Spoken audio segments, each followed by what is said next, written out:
The Project Gutenberg ebook of Frankenstein, by Mary Wollstonecraft, Godwin, Shelley. This ebook is for the use of anyone anywhere in the United States and most other parts of the world at no cost and with almost no restrictions whatsoever. You may copy it, give it away or reuse it under the terms of the Project Gutenberg license included with this ebook or online at www.gutenberg.org. If you are not located in the United States, you will have to check the laws of the country where you are located before using this ebook. Title: Frankenstein or The Modern Prometheus. Author: Mary Wollstonecraft, Godwin, Shelley. Release date: 31/1993. Ebook number 84. Most recently updated, November 13, 2020. Language: English. Character set encoding, UTF-8. Produced by Judith Boss, Christy Phillips, Lynn Haninen, and David Meltzer. HTML version by Al Haynes. Further corrections by Menno de Leeuw. Start of the Project Gutenberg ebook Frankenstein, or The Modern Prometheus by Mary Wollstonecraft, Godwin, Shelley. Contents: Letter 1, Letter 2, Letter 3, Letter 4, Chapter 1, Chapter 2, Chapter 3, Chapter 4, Chapter 5, Chapter 6, Chapter 7, Chapter 8, Chapter 9, Chapter 10, Chapter 11, Chapter 12, Chapter 13, Chapter 14, Chapter 15, Chapter 16, Chapter 17, Chapter 18, Chapter 19, Chapter 20, Chapter 21, Chapter 22, Chapter 23, Chapter 24. Letter 1 _ to Mrs. Saville, England _ St. Petersburg, December 11, 17. You will rejoice to hear that no disaster has accompanied the commencement of an enterprise which you have regarded with such evil forebodings. I arrived here yesterday, and my first task is to assure my dear sister of my welfare and increasing confidence in the success of my undertaking. I am already far north of London, and as I walk in the streets of Petersburg, I feel a cold northern breeze play upon my cheeks, which braces my nerves and fills me with delight. Do you understand this feeling? This breeze, which has traveled from the regions towards which I am advancing, gives me a foretaste of those icy climes. Inspirited by this wind of promise, my daydreams become more fervent and vivid. I try in vain to be persuaded that the pole is the seat of frost and desolation. It ever presents itself to my imagination as the region of beauty and delight. There, Margaret, the sun is forever visible, its broad disk just skirting the horizon and diffusing a perpetual splendor. Therefore, with your leave, my sister, I will put some trust in preceding navigators. There snow and frost are banished, and, sailing over a calm sea, we may be wafted to a land surpassing in wonders and in beauty every region hitherto discovered on the habitable globe. Its productions and features may be without example, as the phenomena of the heavenly bodies undoubtedly are in those undiscovered solitudes. What may not be expected in a country of eternal light? I may there discover the wondrous power which attracts the needle and may regulate 1,000 celestial observations that require only this voyage to render their seeming eccentricities consistent forever. I shall satiate my ardent curiosity with the sight of a part of the world never before visited, and may tread a land never before imprinted by the foot of man. These are my enticements, and they are sufficient to conquer all fear of danger or death and to induce me to commence this laborious voyage with the joy a child feels when he embarks in a little boat, with his holiday mates, on an expedition of discovery up his native river.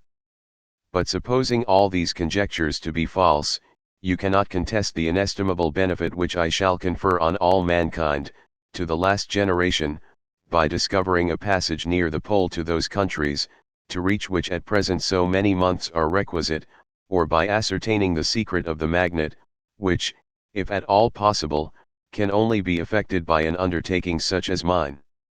These reflections have dispelled the agitation with which I began my letter, and I feel my heart glow with an enthusiasm which elevates me to heaven, for nothing contributes so much to tranquilize the mind as a steady purpose, a point on which the soul may fix its intellectual eye. This expedition has been the favorite dream of my early years. I have read with ardor the accounts of the various voyages which have been made in the prospect of arriving at the North Pacific Ocean through the seas which surround the pole. You may remember that a history of all the voyages made for purposes of discovery composed the whole of our good Uncle Thomas's library. My education was neglected, yet I was passionately fond of reading. These volumes were my study day and night, and my familiarity with them increased that regret which I had felt, as a child, on learning that my father's dying injunction had forbidden my uncle to allow me to embark in a seafaring life. These visions faded when I perused, for the first time, those poets whose effusions entranced my soul and lifted it to heaven. I also became a poet and for 1 year lived in a paradise of my own creation. I imagined that I also might obtain a niche in the temple where the names of Homer and Shakespeare are consecrated. You are well acquainted with my failure and how heavily I bore the disappointment. But just at that time I inherited the fortune of my cousin, and my thoughts were turned into the channel of their earlier bent. 6 years have passed since I resolved on my present undertaking. I can, even now, remember the hour from which I dedicated myself to this great enterprise. I commenced by inuring my body to hardship. I accompanied the whale fishers on several expeditions to the North Sea. I voluntarily endured cold, famine, thirst, and want of sleep. I often worked harder than the common sailors during the day and devoted my nights to the study of mathematics, the theory of medicine, and those branches of physical science from which a naval adventurer might derive the greatest practical advantage. Twice I actually hired myself as an undermate in a Greenland whaler, and acquitted myself to admiration.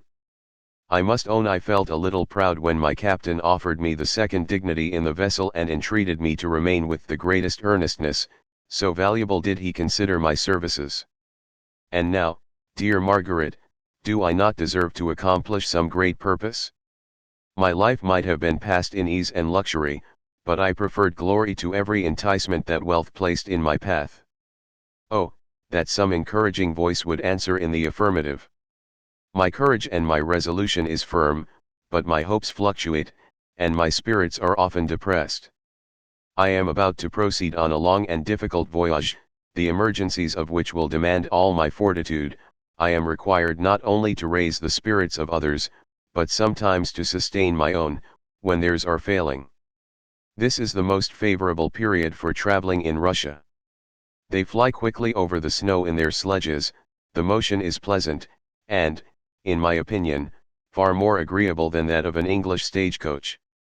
The cold is not excessive, if you are wrapped in furs, a dress which I have already adopted, for there is a great difference between walking the deck and remaining seated motionless for hours, when no exercise prevents the blood from actually freezing in your veins. I have no ambition to lose my life on the post road between St. Petersburg and Archangel. I shall depart for the latter town in a fortnight or 3 weeks, and my intention is to hire a ship there, which can easily be done by paying the insurance for the owner, and to engage as many sailors as I think necessary among those who are accustomed to the whale fishing. I do not intend to sail until the month of June, and when shall I return? Ah, dear sister, how can I answer this question? If I succeed, many, many months, perhaps years, will pass before you and I may meet. If I fail, you will see me again soon, or never. Farewell, my dear, excellent Margaret. Heaven shower down blessings on you, and save me, that I may again and again testify my gratitude for all your love and kindness. Your affectionate brother, R. Walton. Letter 2 _ to Mrs. Saville, England _ Archangel, March 28, 17. How slowly the time passes here, encompassed as I am by frost and snow. Yet a second step is taken towards my enterprise. I have hired a vessel and am occupied in collecting my sailors. Those whom I have already engaged appear to be men on whom I can depend and are certainly possessed of dauntless courage. But I have one want which I have never yet been able to satisfy, and the absence of the object of which I now feel as a most severe evil. I have no friend, Margaret. When I am glowing with the enthusiasm of success, there will be none to participate my joy. If I am assailed by disappointment, no one will endeavor to sustain me in dejection. I shall commit my thoughts to paper, it is true, but that is a poor medium for the communication of feeling. I desire the company of a man who could sympathize with me, whose eyes would reply to mine. You may deem me romantic, my dear sister, but I bitterly feel the want of a friend. I have no one near me, gentle yet courageous, possessed of a cultivated as well as of a capacious mind, whose tastes are like my own, to approve or amend my plans. How would such a friend repair the faults of your poor brother? I am too ardent in execution and too impatient of difficulties. But it is a still greater evil to me that I am self-educated. For the first 14 years of my life I ran wild on a common and read nothing but our Uncle Thomas's books of voyages. At that age I became acquainted with the celebrated poets of our own country, but it was only when it had ceased to be in my power to derive its most important benefits from such a conviction that I perceived the necessity of becoming acquainted with more languages than that of my native country. Now I am 28 and am in reality more illiterate than many schoolboys of 15. It is true that I have thought more and that my daydreams are more extended and magnificent, but they want, as the painters call it, keeping, and I greatly need a friend who would have sense enough not to despise me as romantic, and affection enough for me to endeavor to regulate my mind. Well, these are useless complaints. I shall certainly find no friend on the wide ocean, nor even here in Archangel, among merchants and seamen. Yet some feelings, unallied to the dross of human nature, beat even in these rugged bosoms. My lieutenant, for instance, is a man of wonderful courage and enterprise.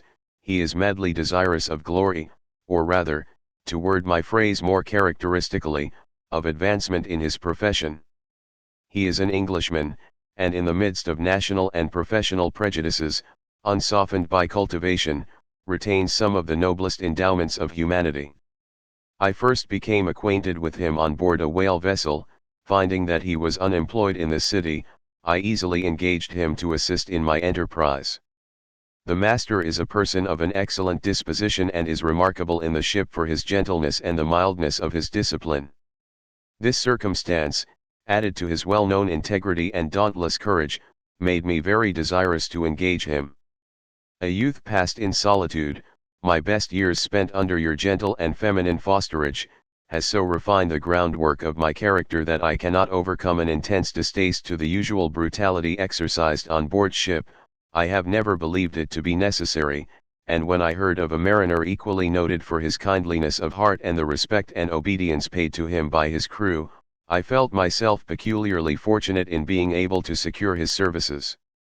I heard of him first in rather a romantic manner, from a lady who owes to him the happiness of her life. This, briefly, is his story. Some years ago he loved a young Russian lady of moderate fortune, and having amassed a considerable sum in prize money, the father of the girl consented to the match. He saw his mistress once before the destined ceremony, but she was bathed in tears, and throwing herself at his feet, entreated him to spare her, confessing at the same time that she loved another, but that he was poor, and that her father would never consent to the union. My generous friend reassured the suppliant, and on being informed of the name of her lover, instantly abandoned his pursuit. He had already bought a farm with his money, on which he had designed to pass the remainder of his life, but he bestowed the whole on his rival, together with the remains of his prize money to purchase stock, and then himself solicited the young woman's father to consent to her marriage with her lover. But the old man decidedly refused, thinking himself bound in honor to my friend, who, when he found the father inexorable, quitted his country, nor returned until he heard that his former mistress was married according to her inclinations. What a noble fellow, you will exclaim. He is so, but then he is wholly uneducated, he is as silent as a Turk, and a kind of ignorant carelessness attends him, which, while it renders his conduct the more astonishing, detracts from the interest and sympathy which otherwise he would command. Yet do not suppose, because I complain a little or because I can conceive a consolation for my toils which I may never know, that I am wavering in my resolutions. Those are as fixed as fate, and my voyage is only now delayed until the weather shall permit my embarkation. The winter has been dreadfully severe, but the spring promises well, and it is considered as a remarkably early season, so that perhaps I may sail sooner than I expected. I shall do nothing rashly. You know me sufficiently to confide in my prudence and considerateness whenever the safety of others is committed to my care. I cannot describe to you my sensations on the near